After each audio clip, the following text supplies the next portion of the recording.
Hello students, हमारा हिंदी का पाठ है विराम चिन्ह। विराम का अर्थ होता है रुकना, ठहरना या विश्राम करना। भाषा के लिखित व मौखिक रूप में शब्दों, वाक्यों या वाक्यांशों के बीच या अंत में रुकने या भावों को प्रकट करने के लिए जिन चिन्हों का प्रयोग किया जाता है हम उन्हें विराम चिन्ह कहते हैं। जब भी हम कोई शब्द लिखते हैं, वाक्य लिखते हैं या वाक्यांश के बीच में या अंत में रुकने के कुछ भाव हमको प्रकट करने होते हैं तो जिन चिन्हों का हम प्रयोग करते हैं उन्हें हम विराम चिन्ह कहते हैं। हिंदी भाषा के प्रमुख विराम चिन्ह इस प्रकार हैं। पहला है पूर्ण विराम, फुल स्टॉप। यह चिन्ह वाक्य की समाप्ति पर लगाया जाता है। जैसे ही हमारा वाक्य पूरा हो जाता है तब ये चिन्ह लगाते हैं हम पूर्ण विराम। जैसे बच्चे खेल रहे हैं, यहाँ पूर्ण विराम लगेगा। बंदर पेड़ पर चढ़ते हैं, यहाँ पर पूर्ण विराम लगेगा। दूसरा है अल्प विराम, कॉमा। यह चिन्ह वाक्य में किसी कारण से थोड़ा रुकने के लिए अथवा संज्ञा शब्दों को अलग अलग करने के लिए प्रयुक्त होता है। जब हमको थोड़ा रुकना है या संज्ञा के शब्दों को हमें अलग अलग करके बताना है तो उसके लिए हम यह अल्प विराम यानी कि कॉमा का प्रयोग करेंगे। वन में कई जानवर, शेर, कॉमा, हिरन, कॉमा, भालू, कॉमा, बंदर आदि रहते हैं। तो इस तरह से बीच में यहाँ कॉमा लगेगा। दूसरा एग्जाम्पल है कल सोहन, मोहन, वैभव एवं कुशाग्र विद्यालय नहीं आए थे। तो यहाँ सोहन, मोहन, वैभव के बाद में हम यहाँ पर अल्प विराम यानी कि कॉमा लगा देंगे। तीसरा है अर्धविराम, सेमीकोलन। यह चिन्ह किसी कथन में अल्प विराम से अधिक एवं पूर्ण विराम से कम समय के लिए रुकने का सूचक होता है। जैसे चीन में भूकंप आया, अब यहाँ पर ये अर्धविराम लगेगा। सभी देश सहायता कार्यों में लग गए, खड़ी लाइन। फिर दूसरा एग्जाम्पल है सूरज निकला, फिर अर्धविराम लगाएंगे हम यहाँ। फिर धूप खिली, फिर से अर्धविराम, और पक्षी चहचहाने लगे। तो इस तरह के जहाँ पर वाक्य हैं उसमें हमको यह अर्धविराम लगाना है। अगला है हमारा प्रश्नवाचक चिन्ह, मार्क ऑफ इंट्रोगेशन, प्रश्नवाचक चिन्ह। यह चिन्ह प्रश्नवाचक वाक्य के अंत में प्रश्न पूछने के लिए प्रयुक्त होता है। जैसे भारत की राजधानी क्या है, अब इसमें प्रश्न पूछ रहे हैं तो यहाँ पर प्रश्नवाचक चिन्ह आएगा। महात्मा गांधी के पिता कौन थे, इसमें भी प्रश्नवाचक चिन्ह आएगा।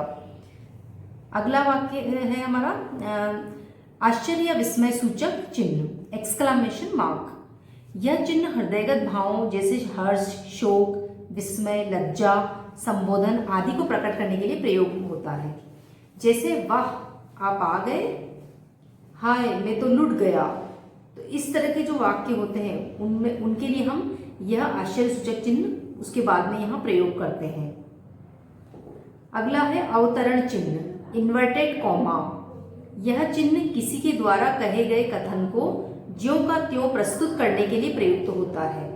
कोई भी कथन अगर लिखा हुआ है वो हमको ज्यों का त्यों मतलब एज इट इज हमको उसको वापस से प्रस्तुत करना है, तो उसके लिए हम इसको प्रयोग करते हैं। जैसे अटल बिहारी ने कहा, जय जवान, जय किसान, जय विज्ञान।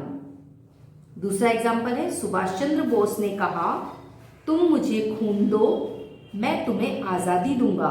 अब यहाँ आपने देखा ऊपर इन्वर्टेड कॉमा में इसको बंद कर दिया गया है, मतलब अवतरण चिन्ह। यहाँ से जय जवान, जय किसान, जय विज्ञान को, फिर तुम मुझे खून दो मैं तुम्हें आजादी दूंगा, ये इन्वर्टेड कॉमा में बंद कर दिया गया है इसको। तो इसे हमें जो का त्यों प्रस्तुत करना है, इसलिए हम इसको एज इट इज लिखने के लिए यह अवतरण चिन्ह प्रयोग में लाते हैं। हमारा अगला पॉइंट है योजक चिन्ह, हाइफन।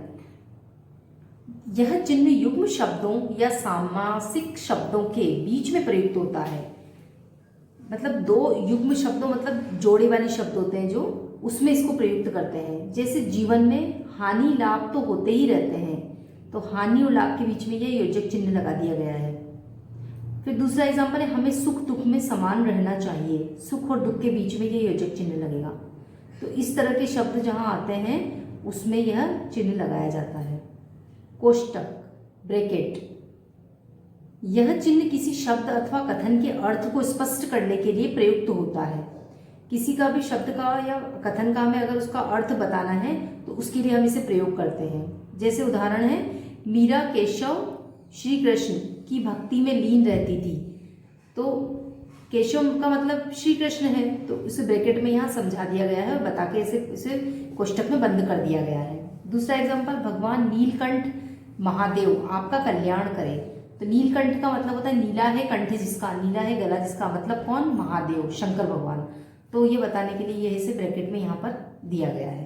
तो इस तरह इसको प्रयोग करते हैं। हंस पर इंसर्शन, यह चिन्ह वाक्यों के बीच में हुई त्रुटि को सुधारने के लिए प्रयोग होता है। अगर हम जैसे कुछ भी वाक्य लिख रहे हैं और उसमें हमें से कुछ त्रुटि हो गई है, गलती हो गई है, तो ये चिन्ह लगा करके हम और ऊपर उसे सही वाला शब्द लिख सकते हैं। जैसे मैं रेलवे स्टेशन गया लेकिन तब तक ट्रेन छूट चुकी थी, तो यहाँ ऊपर ट्रेन लिख दिया गया है जो यहाँ पर रह गया था लिखना। दूसरा है वैभव, रोहित, दिनेश एवं सौरभ में मित्रता है। अब इनमें मित्रता कैसी है, घनिष्ठ है, तो यहाँ लिखना रह गया है, तो यहाँ पर ये हंसपद यानी कि ये इंसर्शन का चिन्ह लगा करके ऊपर लिख दिया गया है घनिष्ठ।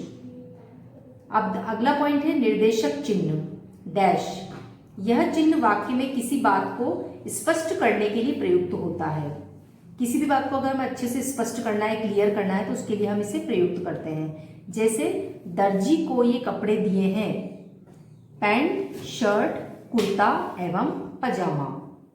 तो यहाँ पर ये चिन्ह लगाया गया है डैश वाला कि दर्जी को ये कपड़े दिए गए हैं। अब क्या क्या कपड़े दिए गए हैं, तो ये डैश का चिन्ह लगाकर फिर उनके नाम दिए हैं।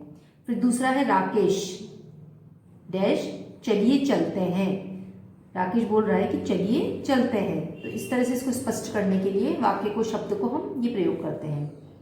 अगला पॉइंट हमारा है लाघव या संक्षेप सूचक चिन्ह, इसे बोलते हैं साइन ऑफ एब्रीविएशन। यह चिन्ह किसी बड़े शब्द को संक्षेप में लिखने के लिए उस शब्द के प्रथम अक्षर के आगे लगाते हैं। कोई भी शब्द अगर बहुत बड़ा है और उसे हमें संक्षेप में मतलब शॉर्ट में बताना है या लिखना है, तब हम इसको प्रयोग करेंगे। यह है लाघव या संक्षेप सूचक चिन्ह। जैसे पंडित, पंडित को हमें शॉर्ट में कैसे लिखना है, संक्षेप में, तो प लिखकर ऊपर बिंदी लगाएंगे और फिर यहाँ पर हम ये लाघव या संक्षेप सूचक चिन्ह लगा देंगे। फिर डॉक्टर को हम कैसे लिखेंगे, डॉ करके, और ये चिन्ह हम लगा देंगे, तो ये संक्षेप में हो जाएगा। नेक्स्ट है हमारा विवरण चिन्ह कॉलन डैश, इस तरह का चिन्ह यह चिन्ह किसी विषय का आगे विवरण देने के लिए या उपशीर्षक के आगे लगाया जाता है।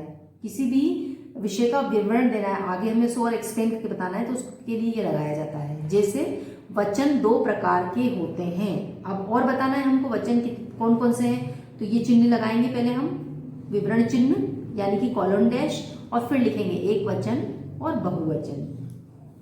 उपविराम कॉलन, जहां किसी कथन को अलग करके दिखाना हो वहां उपविराम या अपूर्ण विराम का प्रयोग होता है। किसी भी कथन को हमें अलग करके दिखाना है तो ये वाला चिन्ह हम लगाएंगे कॉलन, उपविराम। जैसे इसका उदाहरण देखेंगे, महाकवि वाल्मीकि, फिर यहाँ पर ये चिन्ह आ जाएगा उपविराम का, एक अध्ययन। मैथिली शरण गुप्त, उपविराम का चिन्ह, एक अनुशीलन। इस तरह के जहां हमें अलग करके दिखाना है किसी कथन को, तो वहां पर हम ये चिन्ह लगाते हैं। समाप्ति सूचक चिन्ह साइन ऑफ एंड, ये वाला चिन्ह इसका, किसी भी रचना के अंत में समाप्ति सूचक चिन्ह का प्रयोग होता है। कोई भी रचना अगर आपने खत्म कर ली है तो उसके अंत में आप ये वाला साइन लगाते हैं, समाप्ति सूचक चिन्ह। तो इस तरीके से हमने ये 1 से लेकर के 14 तक विराम चिन्ह पढ़े हैं। तो ये हमको हर क्लास में ये काम आते हैं और हर बचपन से ही हम ये क्लास में पढ़ते आ रहे हैं। छोटी क्लास से आप ये सब पढ़ते आ रहे हैं विराम चिन्ह, तो ये आगे जाकर के और इनका विस्तृत रूप हो गया है। तो इस पाठ को आपको फिर से पढ़ना है और समझना है।